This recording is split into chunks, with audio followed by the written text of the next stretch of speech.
with a niche list, you know, if you're just getting started, it's great because it's like, man, you don't got a lot of money, but you got a lot of time. All right, you know the seller's in foreclosure and they got to sell. Like, are you willing to door knock them, cold call them, text them, send them a voice message, try and find them on Facebook? Right. So if you're thinking, well, it works for Michael, it works for Ryan, it's not going to work for me. But that's literally how I got my start. I didn't know where my next lead was going to come from. Money was a little short. Yeah. Like, hey, I had to pick up this kind of grassroots style and go out there and door knock a lead, and $50,000 came out the back end. Dude, let's hop into it. So, niche list, like, how'd you even get into this game, and how do we start making money off of them? You know, it's funny. I came into the game just like everyone else. I was doing the driving for dollars and the bandit signs and all those entry-level things that you would expect. But there was a time to where I sold the only deal I had. I was sitting on my back deck at my house.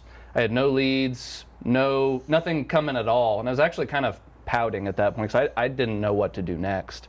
My wife kind of comes out there, starts kind of kicking me around, like, what are you doing? Like, get out of the house, go make some money, provide, do what you need to do.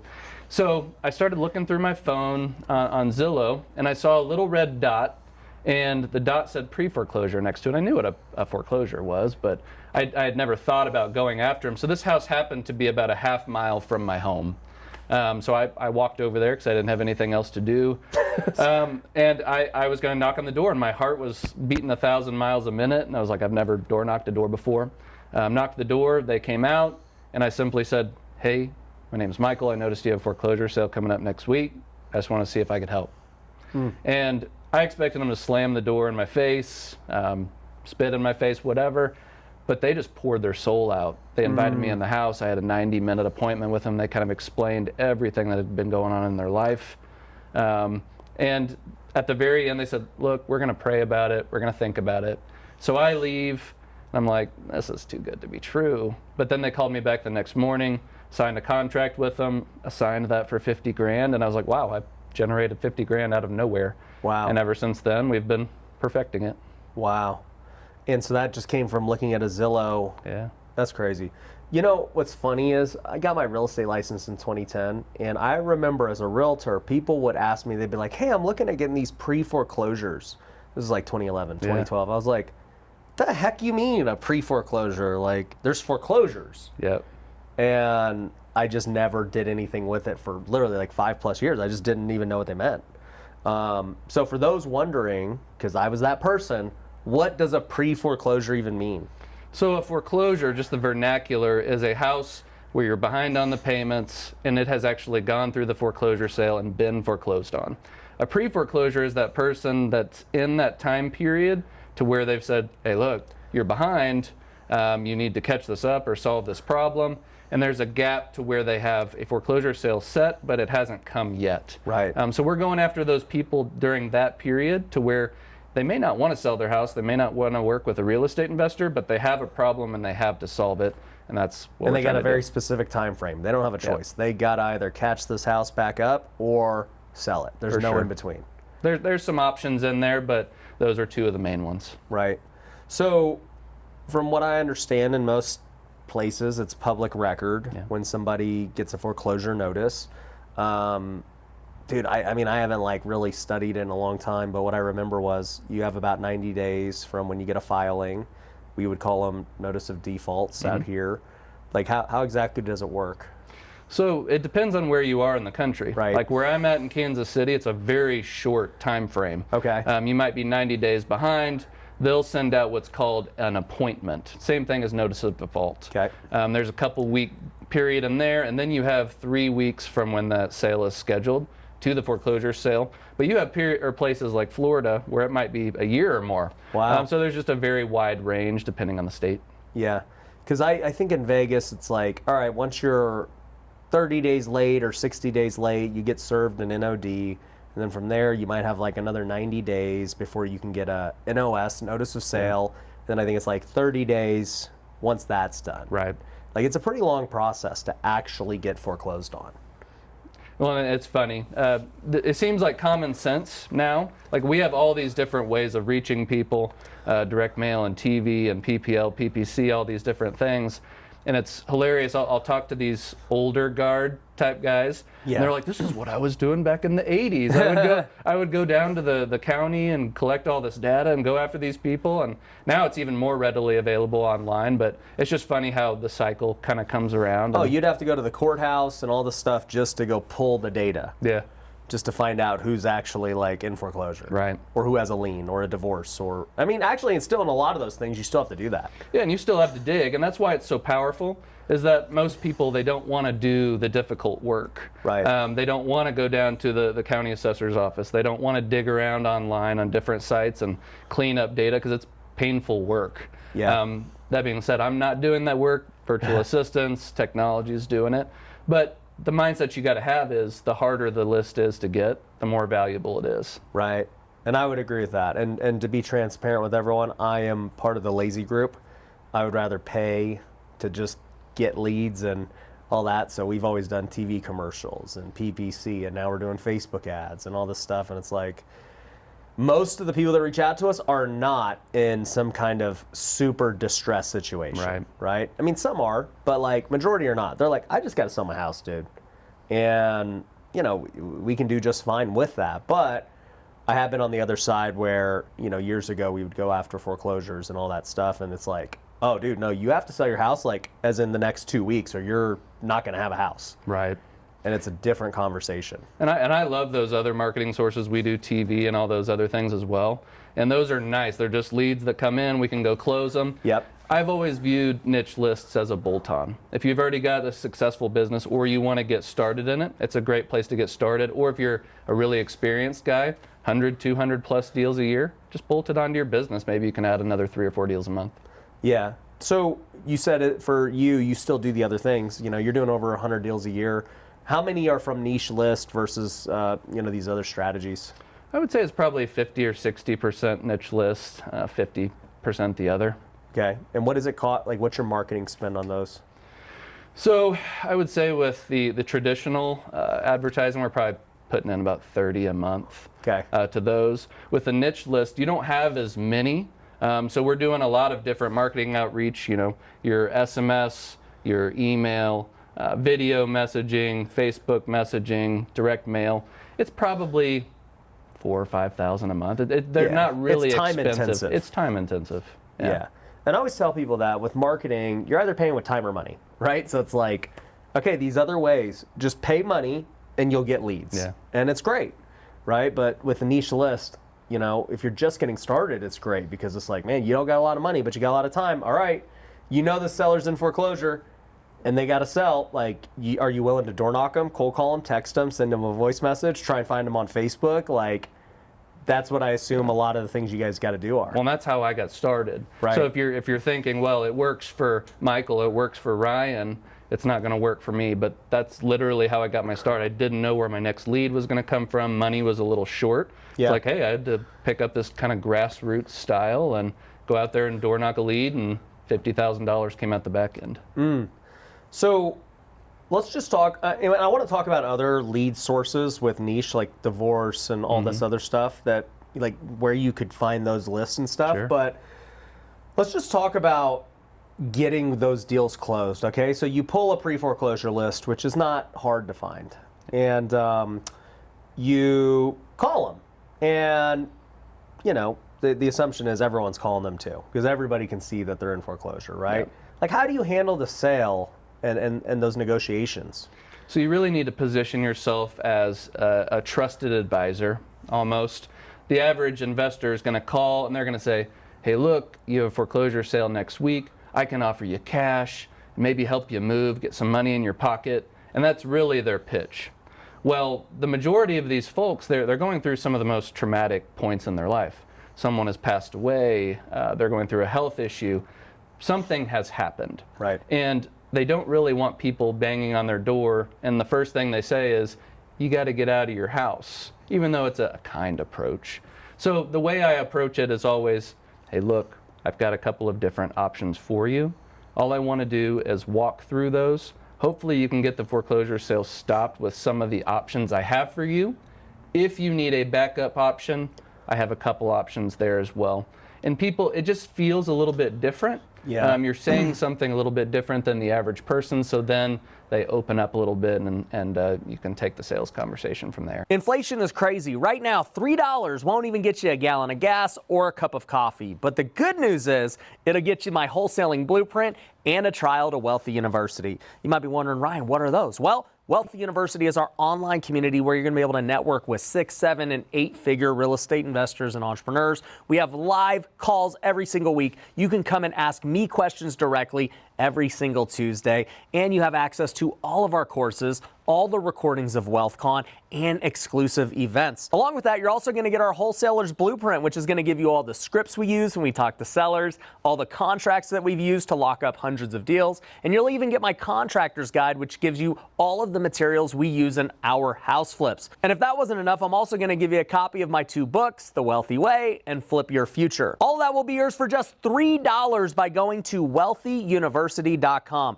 There is no better deal for $3, especially when inflation's on the rise. So instead of maybe getting half a cup of coffee, go to wealthyuniversity.com and go get the Wholesaler's Blueprint and your trial today. So let's talk about the different options. How do you get a sale stopped? So my framework is this. When you have the sales conversation, you ever seen the movie Inception? Yep.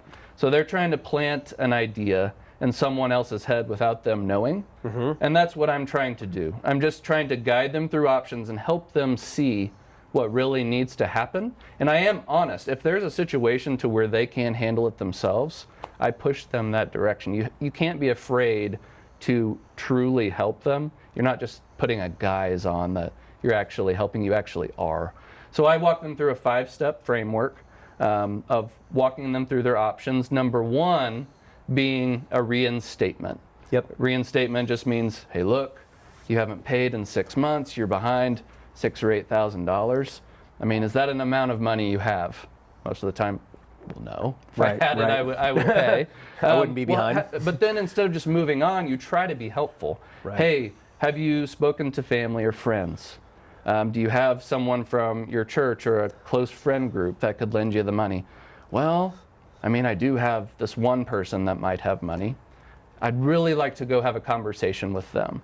Now, most people are going to try to force themselves and like, no, you don't want to do that. That's not going to work. But we're really trying to be helpful and stand out. So tell them, hey, look, why don't you have a conversation? When can you do that with that person? Well, after church tomorrow, 2 o'clock for lunch, I'm going to have a conversation with them. Perfect. Can I call you back at 4 tomorrow afternoon and see how it goes? Many times they'll say, hey, yeah, I got the money, great. I'm going to take care of this. And you have to be joyful for them and support them and move on about your day. But sometimes they'll say, they don't have the money. Yeah. I don't know what to do now. Then you can pick up that conversation. Right. Now, some people are just going to say, I have no friends, I have no family, I have no money. I got no idea what to do. So then you move on to option number 2, which is a loan modification. Yep. So you're saying, hey, have you spoken to your lender, Wells Fargo? What have they had to say about this? Well, they said I don't have a job. They said I don't make enough money. I can't readjust my loan to make it more favorable for me. It's not going to work. So then move on to option number 3, which I frame it as my least favorite option, Chapter 13 bankruptcy. Kind of explain to them that, look, this is a very important decision on bankruptcy. It'll affect you for 7 or 10 years or so, but as a Hail Mary approach at the last second, you can file a bankruptcy. It will stop the sale. Yep. But if you do that, just understand that it's going to wrap around again, and you're going to have to solve it with one of these options that I'm talking to you about. And because you have a bankruptcy on your record, it's going to be harder to reinstate because your amount that you're going to have to bring is bigger because time has passed. It's going to be hard to get a loan modification with a bankruptcy on your name. And you just kind of walk them through that. Oftentimes people will want to say, well, you should just go file bankruptcy, and then people will do it because they don't frame it as a pretty negative thing, which I do. So then you walk through that 3rd option. 4th option is a cash sale, right? You could sell to me. I could give you the highest cash offer that I can give you, and I can get you to your ideal, realistic outcome. Find a new apartment, find a new house. I can help you move there, that type of thing. Yep. And then 5th option would be subject to. I could bring the loan current, take ownership of the house. And then if they're really qualified, potentially sometimes they can stay in the house as a tenant. It's kind of a dangerous game. I don't recommend that for newer investors. But if you can buy it deep enough and account for issues that are going to come out, it can be a valuable strategy too. Yeah. No, I love it. It's funny, when I was doing pre-foreclosures, I was doing more pre-foreclosures before COVID. And then when COVID hit, there was no foreclosures. It was just like nobody could get foreclosed. Yeah. You had to be like an idiot to get foreclosed on, just not know the rules. Because they had loan or forbearance and all that stuff. But, what's interesting is I did end up doing a lot of sub 2 with that, because at that point, they don't care. They're going to lose the house anyway. Their credit's already shot. They're like, all the concerns that people usually have with sub 2 are out the window when they're in foreclosure. And it's like, hey, I'm going to catch your loan back up, and it's going to actually help your credit, and you're going to have money in your pocket, and this is the only way we can buy it. And they're like, I mean, that's better than me having bad credit, no home, no money. Like, it's actually a good option for them. Oh, yeah. When you think about subject to, people often are like, well, that's a scary conversation. Who's going to let me take over their loan? But in that situation, when they're that motivated, you go through that option framework, and it's like the first 4 don't work. You bring up subject to, and they perk up. Yeah. And it's just like a really easy sale at that point. It doesn't take much convincing. I've never had. It's just a matter of whether or not it works for us. Ironically, I think like the last sub 2 I did like that, I bought as I remember it was like a $240,000 house in Vegas, and this is in like 2020, and really newer home, like 2015 build. Right. And it was worth, I would say like 300, maybe 280, 300. But I ended up putting a missionary in it. Oh, cool. And so this missionary's name's Haruna. He was from Africa, and he works at YWAM, and their campus was right next to it. And so it was like God just like perfectly aligning this deal to work out the way it did. Because normal me is just flipping it. Yeah. And it just so happened to be, he needed a spot, this person was willing to do it, beautiful home, and to this day, he still lives there. And it's funny, that home is now worth, I don't know, over 400 grand. And it's just like, I don't have a plan to sell it, but if I did, it would make way more, even though he's been there for free and all that stuff. Like, it's just interesting when you just see kind of like these deals play out years later. And we have so many stories, kind of like your missionary story, where there's a single mom with 3 or 4 kids, and it's like she's about to get foreclosed on. Yeah. And it's like the average investor, they buy it at the foreclosure sale, they're kicking her out. She's in a really bad spot. Yeah. So there's a lot of emotional income to it as well. It's like, oh, I'm going to make a lot of money on this deal, but at the same time, she gets to stay in place with her kids. Their scenery stays the same. They're able to kind of, adjust to their life again. And, there's a lot of emotional income to helping people like that can't necessarily help themselves. Yeah, 100%. So let's talk about these other lists. What are some other good ones? Yeah, so pre-foreclosure is just one.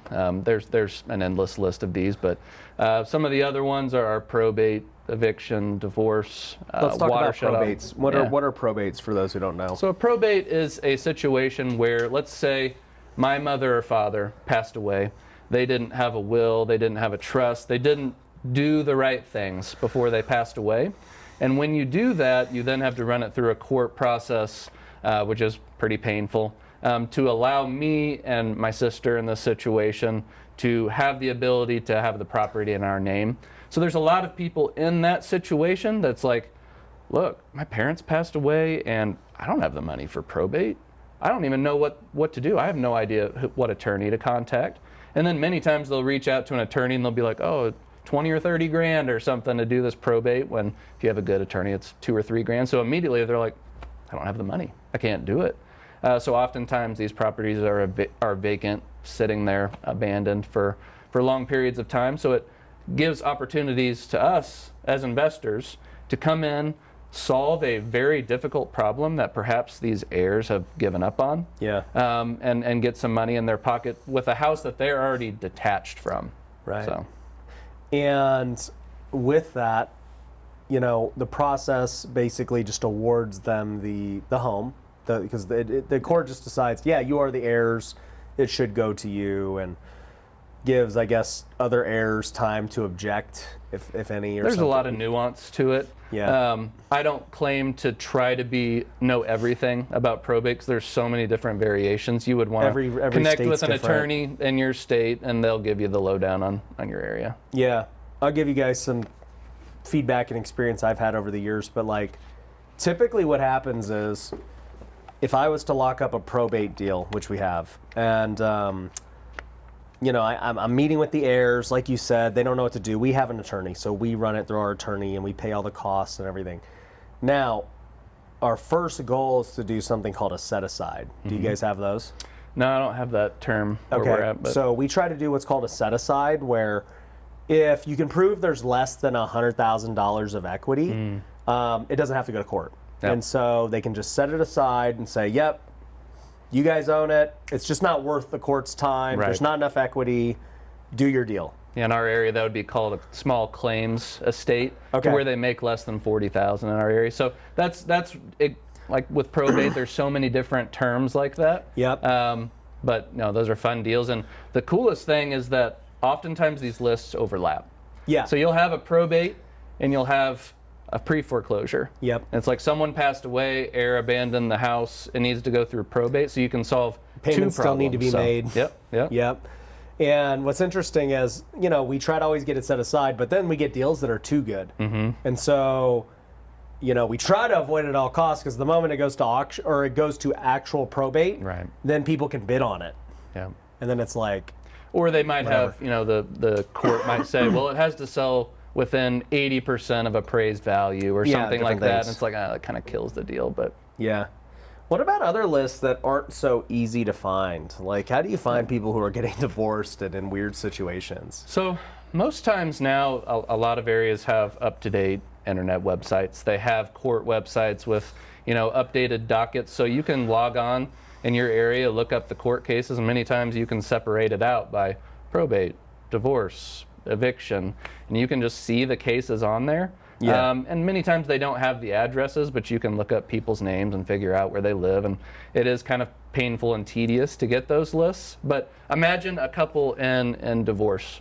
It's not an amicable divorce. They hate each other.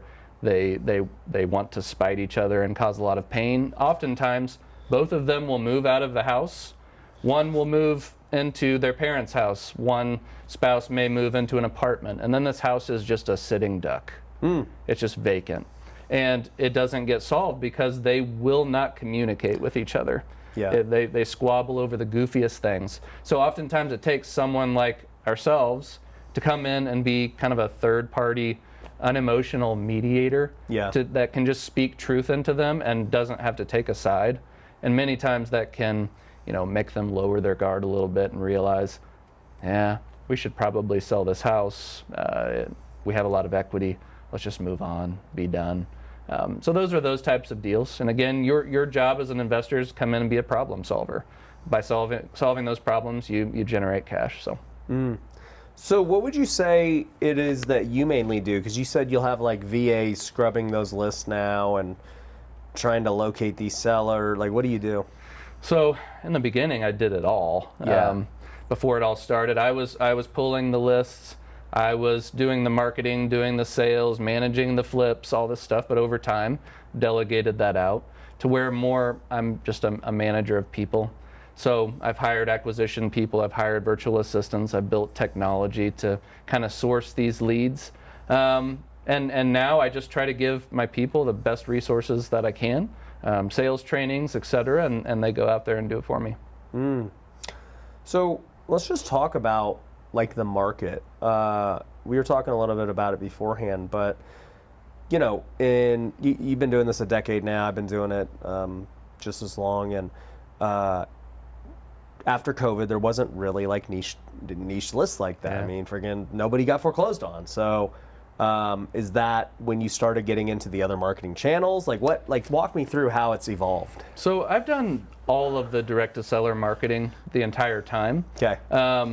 But I always wanted a bolt-on, and I just kind of stumbled upon Pre-Foreclosures with that story I told earlier. But throughout this whole time, I've done TV, PPL, PPC, all that stuff, and it's worked. Yeah. But during that period of time, during COVID, they wouldn't allow people to get foreclosed on. It's like, well, that one kind of dried up, at least for now. Yeah. But at the same time, there was the whole hedge fund phenomena. So we took advantage of that. So that just goes to show that you can't just be one-dimensional. Yeah, yeah. Niche lists can't just be your only source. You need to be balanced in these other things. It can be starting out. Yeah, well, it can be starting out. Yeah. Yes. But as you're going to scale, you're going to have to figure out some other ways. But once those foreclosures opened up again, yeah, we were out there getting after it. And foreclosure are just one of 20 plus lists that we look at. So if for whatever reason that particular list isn't working right now, well, people are always dying. There's always going to be probate. People are always short on their money. Their electric's going to get turned off. There are people that don't take care of their homes. There's going to be code violations. So there's always you're something looking up for code yourself. violations, water shutoffs, all that stuff too. And you just call them, and do you even say anything like, dude, I saw your water got shut off? Or do you like, hey, do you want to sell your house? Like, what do you do? Well, it's interesting because the foreclosure conversation's relatively natural. Like everyone hey, sees I noticed this was happening. We need to address it. If it's a probate conversation, you can't just say, hey, your relative died. Do you want to talk about it? I mean, it's a little bit more nuanced. So we have more, of the direct mail and the texting and that type of passive type marketing for that. And hopefully they'll reach out. But it is definitely a different strategy. Yeah. Your water got shut off, dude. Did you know? And if their water's shut off, their cell phone's probably shut off too. So that's hard to get a hold of them. But yeah. How often do you got to door knock to get some of these people? a lot. I mean, do you got a team of door knockers, like your sales guys just hammering doors? Right. So the way that I always explain it, or Mosey's always talked about it when he did his big book launch, to where he had the physical book, the e-book, the Audible version, and the course, all these different ways of distributing the book, and how each one of those surprisingly was fairly even on the way people consumed it. Yep. And it's the same way with niche lists. If I cold call someone, they might answer, but there might be someone that they will not answer the phone. They're not going to. So you have to try SMS or door knocking or connect with them on Facebook. Some way they will answer the messaging. It's just you have to meet them where they are. Yeah, got it. That makes sense. So what are you seeing with the market, right? Like you were talking about in 22, there was the hedge fund boom, and you freaking can just sell to the hedge fund, make a killing. We did that many times. Yeah. And then they raised rates, and I mean, like I've shared, 23 was a tough year for us, and now we have a great new plan in 24, which is great, but the market's in a weird place right now. Yeah, it is a little bit more challenging. Back in 22, we had the same experience as you. We didn't even necessarily have to get a house at a discount, and you could just pass it through. Yeah. And what it did was create bad habits. Even for the people at the very top, we thought we were better than we were. The people that were just getting into it, they're like, this is easy. Like, what are we doing? So then the market tightens up, they leave, interest rates go up. All of a sudden you have a situation to where you don't have your reliable buyer anymore. And you have people that are locked into their 2%, 3%, 4% interest rates, and they're like, I don't really want to sell. I'd have to get a 6 or 7% interest rate. So all of a sudden you had to get really good at what you do. So for people that don't have a bunch of marketing budget, something like niche lists can be valuable, because instead of, I think of it as a pyramid, to where at the bottom you have on-market deals, realtors, stuff like that. Can you get deals? Of course. Then you have direct-to-seller in the next layer of the pyramid. You're doing all the direct-to-seller marketing that we've talked about. At the very top, you have direct-to-motivation, to where you're going to all these lists we're talking about. So if you need to be a little bit more careful with your budget, there's going to be someone that needs to sell their house and isn't necessarily worrying about interest rates and their next home and stuff. They just need to do something because they have to. Mm-hmm. Yeah. What do you see as, I guess for you being you're in Kansas City, so you're in a you know, it's a very competitive market. It's a cash flow market. People go there for different reasons. Like, what do you see as the future for what you're trying to do? You know, the future of what I'm trying to do, of course, I'll do deals in my market all the time. But my goal is kind of to change how people see real estate investors as a whole. Okay. What would you say the average person would say they think about real estate investors? I mean, I hang out with real estate investors, so I think everyone thinks they're cool. Well, from the client's perspective. Yeah, from the client's perspective, this guy's a shark trying to, you know, just get my house for nothing. Right. And that is what we have to deal with every appointment. People have that kind of doubt about us. But if you can come into these situations where people need help the most, and you can treat people with dignity and be fair with them, and of course make a profit, but at the same time care about their long-term success, all of a sudden the conversation becomes, you know, real estate investors, they want to make money. Yeah. But they're pretty good people. So that's what I'm trying to create with the niche movement, a whole community of people nationwide that can help any person across the nation, whatever list they're on, and be trained to treat them well, no matter what situation. And so that's kind of the goal, is to create that movement to where real estate investing, the name has changed a little bit, the way we're seen. Got it. Yeah, you know, it's interesting because I haven't gone on appointments in a long time, but, you know, when I was going on appointments, I would present multiple options, but I would also, if push came to shove, I would literally show them what I'm going to make. Yep. I'd be like, all right, look, you want $300,000 for the house, okay? I'm not debating with you. It is worth $350, okay? But here's what's going to happen if I buy it at $300. Here's all my costs. Here's all my expenses. Here's this.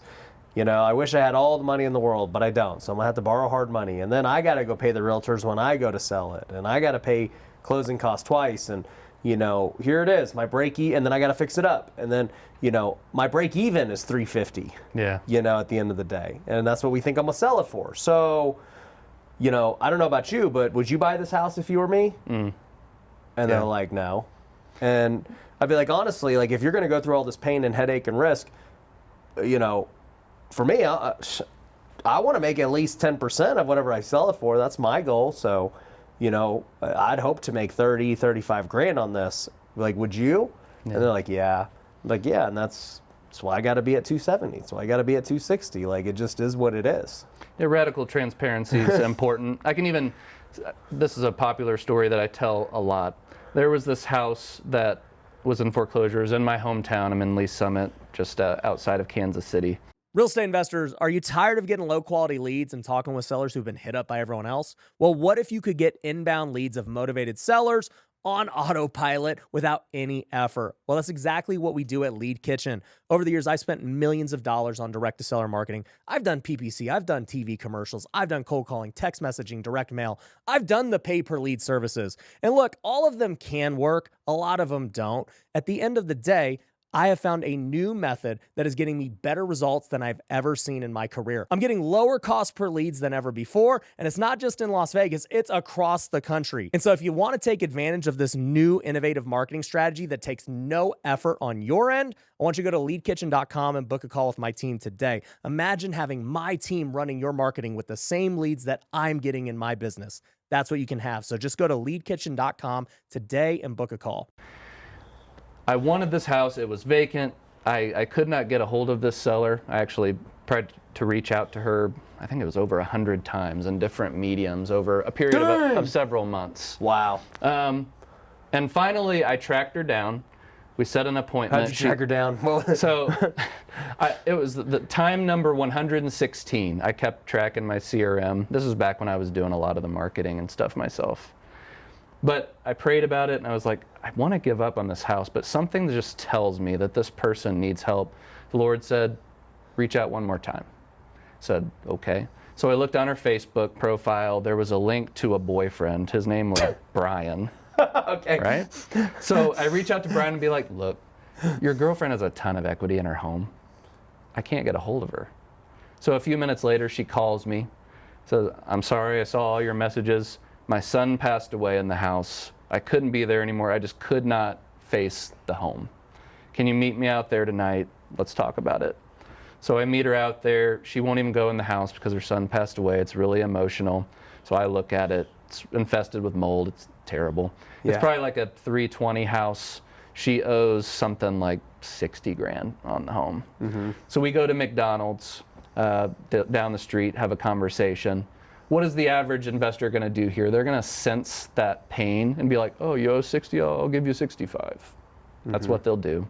And the lady probably would have been happy. She would have walked away with 5. But she says, look, I owe 60. It would be life-changing if I could get 80 for the house, but I know you're not going to pay 80. And I was like, you're right. I'm not paying 80. I'll give you 100 for it. So in that situation, she breaks down, she cries, she gives me a hug. I still wholesale it and make 75 grand. Yeah. So we did really well, but doubled the amount of money or tripled compared to someone else what they would give her. Yeah. So not only does it help my company, my people get paid, they have life-changing money. They have no money to speak of, and all of a sudden they have 40 grand. Their life's changed. Yeah. So that's the type of mindset that you have to have as a niche investor, is you're truly there to serve. You're there to make money, but don't be like everyone else and take advantage of someone. Do good by them, and it'll come back around. Mm-hmm. Yeah, I've always thought about that with all of our dealings. You know, one of our core values is play fair. And, you know, look, most people think that, and you brought up a point, it's like, oh, well, you know, some people are like, you should have paid him 150. Yeah. Well, it's like, no, dude, like, you called him 116 times. Yeah. You got your own overhead. You got your own employees. You got, you know, I've lost money on real estate deals. I've never had a seller give me money back when I've lost money on deals. Okay, so like, at the end of the day, you know, in my mind, it all evens out at the end of the day. And, you know, I think that to your point with that story, like well, first off, she wasn't talking to anyone, period. It was only through your perseverance that she even has 40 now, because she was just going to let the house rot away. Yeah, and that's part of my internal desire, is to never give up on someone. There are people that don't want your help. There's nothing you can do for them. Right. But those people that something traumatic happened, they have shut down. They have given up. And I feel like it's my moral responsibility to get a hold of these people, at least walk them through Give what them a options chance. they have. Give them a chance. Yeah. So let's talk about the other forms of marketing. Okay, so niche lists are obviously great. They take a lot of time and effort. They do. And then, you know, there are things like PPL and PPC and TV and other things. And I've done all these methods. And, you know, like my newest endeavor is called Lead Kitchen, where we're providing leads for other people now too. What is that? I'm not familiar with it. Yeah, it's new. We just launched it last week, and it's actually, nobody's doing anything like it. I would say it's a hybrid of licensing, of, you know, the easiest way to explain it is to go to leadkitchen.com. People can watch it. There you go. But long story short, you know, we've been running social media ads for a long time for all my businesses. So I've spent millions of dollars doing it. I've spent millions doing organic content and all this stuff. And finally, earlier this year, I was just like, dude, you know what? I might as well just start doing this for our company. Because I just was always into the old school methods. That's just what got me here. I'm like, yeah, we do TV. We've done niche list. We've done PPC. Like, we just do the standard stuff. I was like, why don't I apply my creativity that I've done in all these other things to real estate marketing? And so I just started filming ads and Facebook ads and all these things for, you know, motivated sellers. And we started doing it here in Vegas and nationwide. And all of a sudden I'm like, dude, these costs per leads are crazy. You know, we were getting cost per leads in Kansas City for like $50 inbound. Getting Vegas inbound leads for like $120. And I'm like, my TV commercials were like $400, $500. PPC's like $700. And I'm like, these are inbound leads. They're like, inbound's inbound. I don't care what anyone says. And sure enough, I cut off all my other channels and went all in on that. And that's what we've been doing. And then I had a couple of our students that were like, well, how do we do it? And I'm like, guys. So they forced you to do a new business, huh? Pretty much, because I was like, guys, you don't want to do it, because to do what I'm doing, you need a massive media team. You need media buyers. You need copywriters. Right. You need editors, videographers. Like, I'm making ads every week. And they're like, can you just do it for us? I'm just like, huh. Your wish is my command. Yeah, well, I was like, all right, let's do a beta test. So I took like 8 of our students and I did a beta test in their markets. And so I started running my ads in their markets. They didn't have to do anything. They just had to work the leads. They paid for the marketing. And I was just basically like, okay, whatever happens with the deals, just give me 20%. And that's it. We'll do all the work.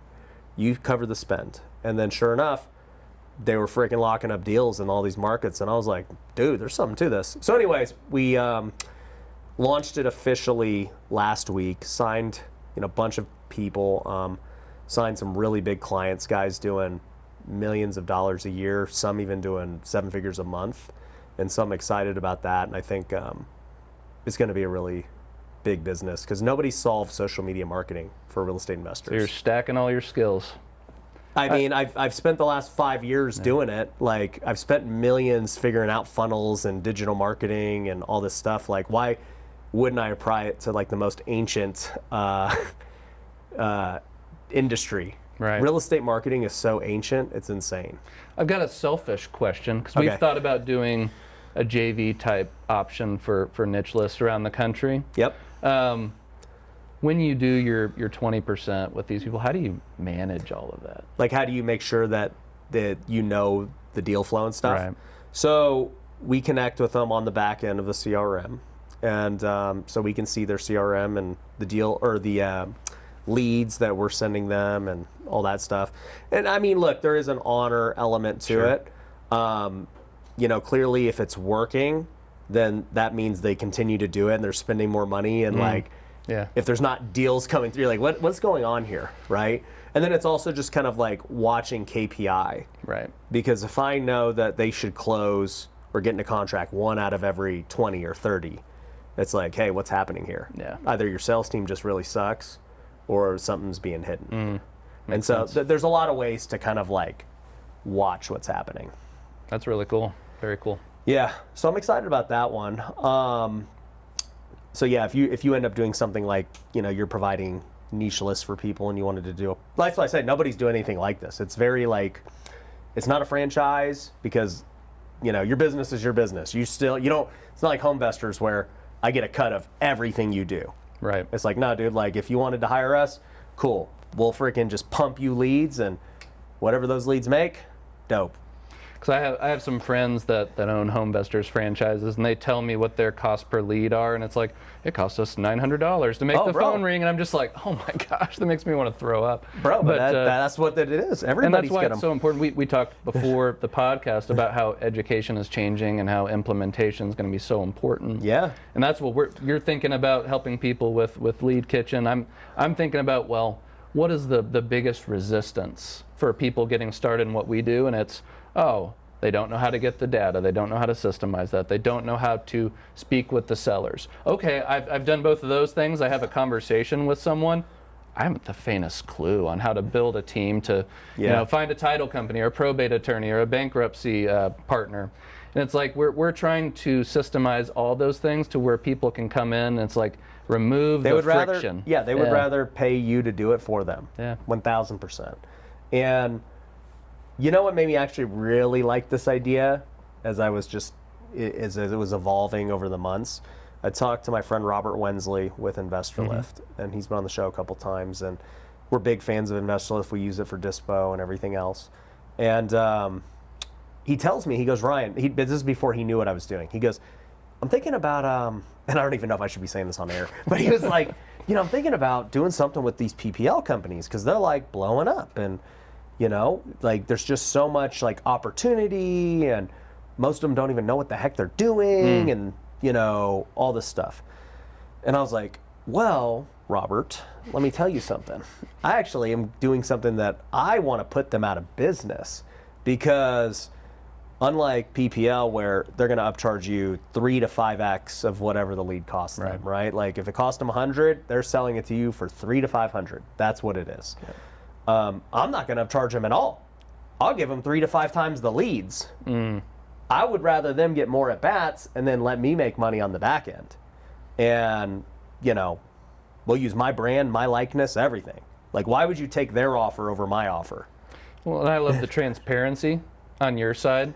They're using your image, your likeness. You're not upcharging them, and you're working on deals together. Yeah. Whereas I think you and I both remember the PPL days where you could get leads for 70 or $100 and they were fire, and then you just go lock up the deals. And now it's like, are they selling these to multiple people? I'm now paying $500 or $600 in Kansas City for leads, and it's just like they're on the MLS and they're just junk. So it's like, if there's a way to take that PPL element but have it be a done with you type of thing, that's a cool recipe. This is the way. That's why the recipe. Pun intended. Yeah, Yes. exactly. we cooking up leads. But it's the truth. That is literally, I saw the problem and I'm like, people want done for you lead generation. It's just the current ways of doing it are not transparent at all. Yeah. I don't know who got that lead. I don't know when you got the lead. Like our big thing with sales team, and yours is too, I'm probably sure, is speed to lead. Yeah. It's like, bro, if you got the lead yesterday and you sell it to me today, well, it just lost like all of its value. I've never even actually considered that. I thought it was immediate. People don't even think about that. They're like, does anyone else have the lead? And I'm like, when did the lead come in? Because I want to hit the lead the moment it came in my database. Right. That's the bigger problem. Nobody thinks about these things with PPL. Because I'm like, I could just be a PPL and I could kill it. But I'm like, that doesn't help other people like in this way. Yeah. And so, and my other problem with PPL and just, I guess, customers in general too is like, I will say PPL gets a bad rep just because bad salespeople buy leads. And it's just like, bro, the lead doesn't suck, you suck. Yeah. And it's just, that's one thing if the deal's on the MLS and whatever, right? But it's another thing when, I want market value for the home. This lead sucks. It's like, no, dude, learn how to go on appointments and have exit strategies and negotiate. Like, And their job is hard at PPL because back in the day, 4 or 5 years ago when those started coming out, there wasn't a whole lot of demand or people weren't aware of it yet. So it's like, I could run a PPC campaign and feed you those and it's reasonable. But then everyone found out and there's 100 people per market and you got to feed everyone leads. So then you try to find new lead sources and it's kind of like a little bit of gray area type thing. And so they have to balance that. It's hard. It's hard. But like anything where there's a lot of money flowing into it, it gets saturated. So you got to figure out how to the cream rise to the top. So, no, I'm excited about Lead Kitchen and what we're doing there. But, just back to lead sources and everything. So, you talked about TV and PPL. Like, so what are you heavy into right now? Like, what do your cost per leads look like? So, cost per lead, $300 to $500, depending. That's in Kansas City. Yeah. We're talking inbound leads. Inbound leads, $300 to $500. Our cost per contract, probably $5,000 to $6,000 at this point. Yeah, and then you said you're averaging, $25K on a deal. Yeah. So most people don't know that. They just don't realize how expensive inbound marketing is. Because when you're a newbie, you cold call and you do, these cheap things. Well, and I've had to have those conversations with my sales team over and over and over again. And you say, guys, look, this thing comes in. That the PPL comes in, you're texted, you're emailed, like you should have an immediate reaction to this to call them up. That lead cost me $500. It was not cheap, dude. I need you to understand that this is not free and that you can't take your time. So it's just crazy, That's what comes when a sales staff struggles is when they're not quick with it. And it's like, I'll get to it tomorrow. And we had one last week. It was a PPL. Lady called in. She said, I want to sell this house.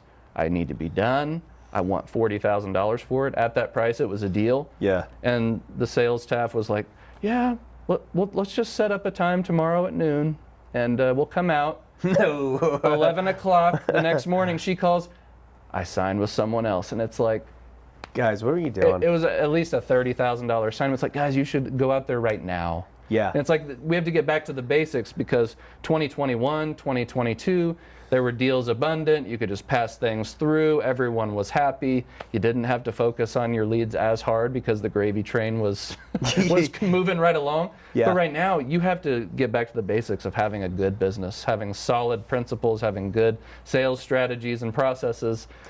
Everyone's hungry for deals right now. So if there's an opportunity, you got to think that someone else knows about it, and you should, instead of saying, hey, let's meet tomorrow, it's like, hey, would it be okay if I head over there right now? I'm in the area, you know? Yeah. And then she would have signed, and it's like, And you might have got cheaper.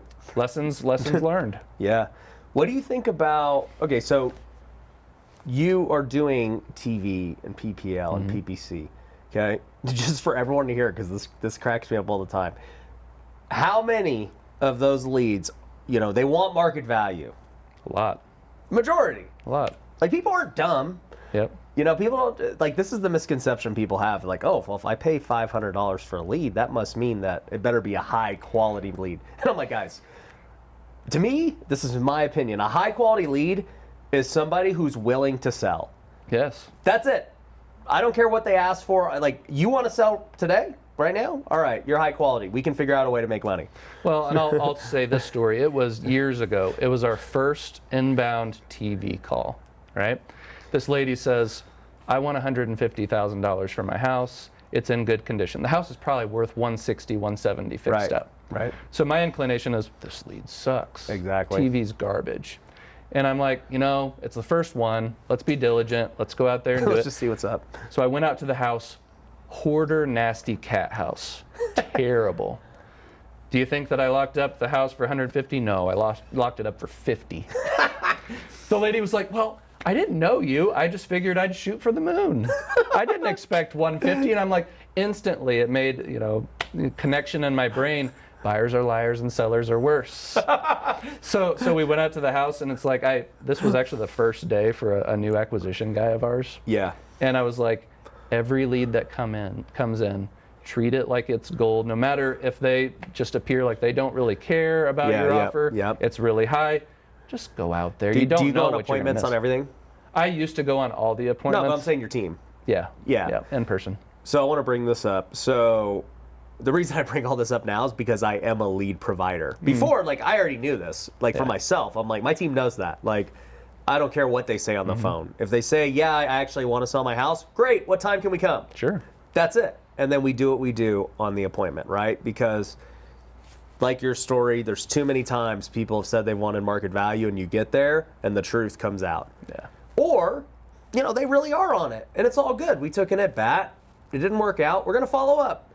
And it's like, all right, you think you're going to get a cash offer for that? Good luck. We'll call you back next week, and let me know how the rest of your, you know, appointments go. Right. And it's funny because I'm in the niche list game, so we have this immediate gratification that's kind of crept in over the last few years, because it's like, oh, I could find a lead today and make 50 grand tomorrow, and it's like, well, I don't really want to follow up. But you've had to improve those processes over time. We closed a deal, I think we close on it later this week, but I'd been following up with this guy since January 2022. Yeah. And finally he was like, you've been providing me value the whole time. I got into a financial pinch.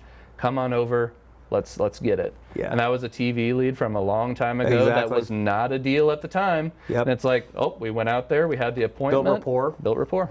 Yep. So. That's what I tell people. And it's funny because when I was doing my beta testing for Lead Kitchen, you know, I had a couple where they're like, oh, dude, the leads just, they're not motivated. And I'm like, let's go look through your leads right now. And so we looked at them, and I'm like, okay, your cost per lead's solid. Okay, dude, you're getting $100 inbound leads in a major market. Like, I don't think you understand how cheap this is. And then I was like, okay, how many of them did you actually talk to? Like, we talked to actually a lot. I'm like, okay, that's step one. That's great. You actually could get a hold of them. Okay, cool. Step two, how many of them actually wanted to sell their home? Oh, yeah, the majority wanted to sell. I'm like, okay, great. That's awesome. Okay, how many wanted market value? They're like, oh, so many. And I'm like, okay. How many did you actually go on the appointment and meet with them? Oh, I didn't go on any. And I'm like, then it just dawned on me that I'm the idiot, because I was like, I didn't set clear expectations of how to do sales with this kind of leads. Because you will literally burn all your money with inbound marketing if you don't go on appointments, if you don't press them. And that's what I did a disservice for my sales team, because I'd been so used to getting this immediate satisfaction of a deal. And it's like, well, why would I follow up? And it's like, I didn't set clear expectations on, look, guys, you have thousands of leads in your CRM. If nothing's working out over here, go call those leads. So we've had to get back to basics too. Yep. No one's immune. No one's immune. And, Yeah, then it just became, I was like, I need to have a weekly sales training call with my team and their teams and everything else, because if I'm making a profit split on them, I want to train their team now. I'm like, because they don't do it right.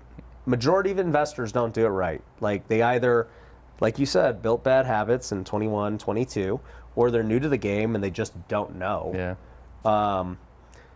But yeah, dude, it's like, it's an interesting time because you do have to be, like you said, be great at what you do to win. You cannot just buy a flip and then all of a sudden it appreciates like crazy and you're just going to win every time. Yeah. Well, it's interesting. I've preached pre-foreclosures for 6 years now on social media. So there's some young guns in Kansas City that have gotten pretty dang good at it. And it's like I've seen their marketing and seen their strategies. And it's like, that's really smart. I'm going to have to up my game. So it's like it even pushes me to be better. Yeah. So in this time where there's more and more people doing this game and deals are maybe a little bit harder to come by, it's like you have to be flat out good. Yeah. Here's what I'll say. This is my theory. And this is just business and life and everything. You can make a lot of money zigging while everyone zags. And so I've always been a zigger, let's just call it. And I just think like the one medium that real estate investors never have figured out yet is social media. Whether it's organic content, whether it's paid marketing for sellers, none of these guys can figure it out. And I thought about it and I was like, why? And then it dawned on me. I'm like, because real estate investors don't have any creativity. We think we do with creativity of, oh, I can do creative finance. It's like, no, that's not what I'm talking about. I'm talking about real estate investors never have to do true marketing that other businesses do, right? Because when you pull a list and you cold call a seller, is there really any kind of marketing creativity to it? No, you just call them and text them. When you run a PPC camp, is there any creativity? No, you freaking pick some keywords and you do it. Right. When you send direct mail, is there creativity to it? No, you pick your list and there's like 5 different templates. Just pick. Do I want to send the Google postcard? Do I want to send this thing? Like, nobody out here is making some crazy piece of content to send to a seller, right? And then even TV commercials. I ran TV commercials for years, and You still got the same one going? literally for 4 years, I never had to make a new TV commercial. I'm like, that's crazy. You know what happened if I never made new content for 4 years? I'd be irrelevant. Yeah. And so then I was like, that's why they can't do it. They don't know anything about marketing or creativity.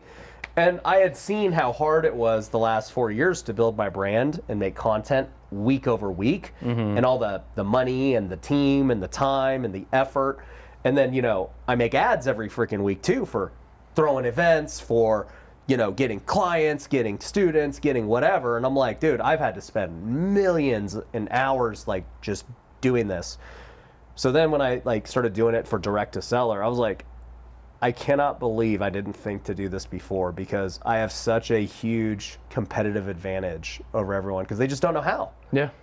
Well, it goes the same way in technology. Yeah. We talked beforehand, I'm building a automated data platform for foreclosures and stuff. So I've come into contact with some very, very smart people from different industries and tech, and they're like, the real estate space is prehistoric. That's with a what lot I of say. their tech. Yeah. And the reality is a lot of us, you, me, we have these situations to where we want to accomplish something with tech, so we sort of home grow it. Yeah. And it's really not that good, but it does the job. Yep. And they come in and they're like, well, technology could do this, this, this, and this. I'm like, oh my gosh. So we're doing stuff like that in the background, but that's what we're going to have to do with marketing, with technology, is find that next competitive advantage.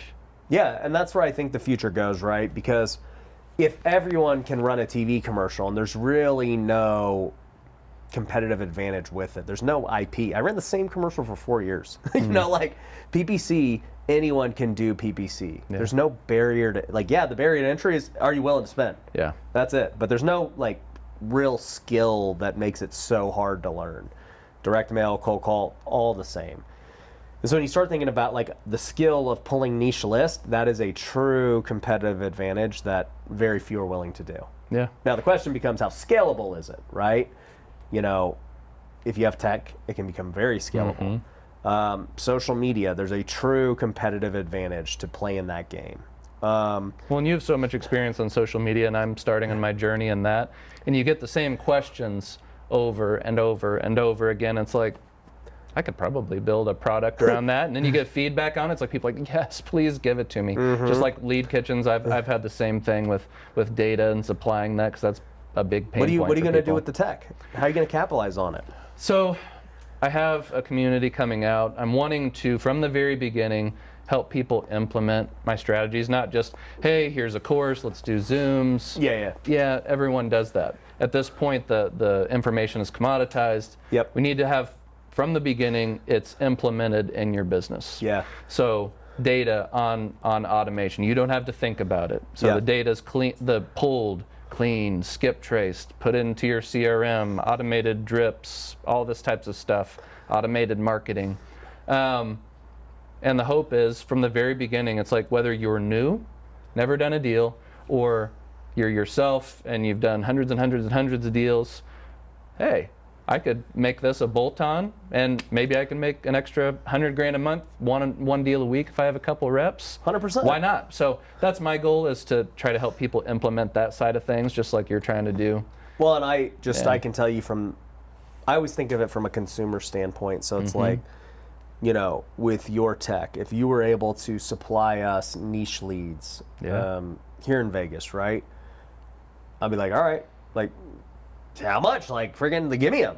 Right. You know? And we're trying to do it for a pretty cheap amount. So imagine you hire a VA and they're pulling.